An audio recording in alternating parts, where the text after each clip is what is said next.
नमस्कार, मैं हूं राज वर्मा और आप देख रहे हैं इंडिया न्यूज़ हरियाणा का डिजिटल प्लेटफॉर्म। पंचायत चुनाव का आगाज़ पहले से ही हो गया है। हरियाणा में पंचायत चुनाव 3 चरण में होंगे। 2 चरण के पंचायत चुनाव की घोषणा हो चुकी है, जिसमें पहले चरण में 9 जिलों की जो पंचायतें हैं वहाँ पर चुनाव होंगे और इसके बाद अगले 9 जिलों की पंचायतों के चुनाव होने हैं और बाकी जो 4 जिलों की पंचायतें हैं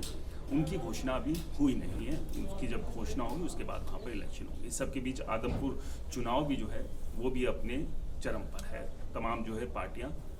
दमखम जोर लगाए हुए हैं। इस सब के बीच एक जानकारी पंचायत चुनाव से जुड़ी हुई हम आपको दे दें कि जो तमाम पंचायत चुनाव में सरपंच पंच पद के चुनाव के लिए जो तैयारी कर रहे हैं उन्हें इससे पहले इस तरह की जानकारी आ रही थी कि उन्हें परिवार के जो तमाम जो लोग हैं उनसे संबंधित नो ड्यूज यानी कि जो सरकारी फिर चाहे बैंक हैं, बिजली निगम है या दूसरे विभाग का कोई अगर ड्यूज बाकी है तो वो चुनाव नहीं लड़ पाएंगे। तो इसमें अभी स्थिति साफ की है चुनाव आयोग की तरफ से। भिवानी की एक महिला ने दरअसल चुनाव आयोग में ये एक अर्जी लगाई थी कि उनके ससुर के ऊपर बिजली निगम का बकाया है, जिसकी वजह से बिजली निगम उन्हें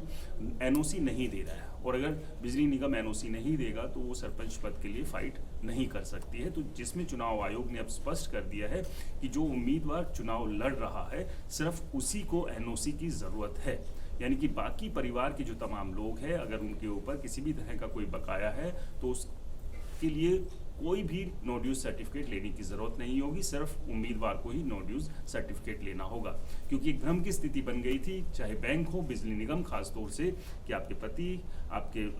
ससुर, आपके दादा, आपके परदादा या जो परिवार के जो दूसरे लोग थे अगर उन पर किसी भी तरह का कोई बकाया है तो वो एनओसी जारी नहीं कर रहे थे, जिसकी वजह से एक असमंजस की स्थिति बनी और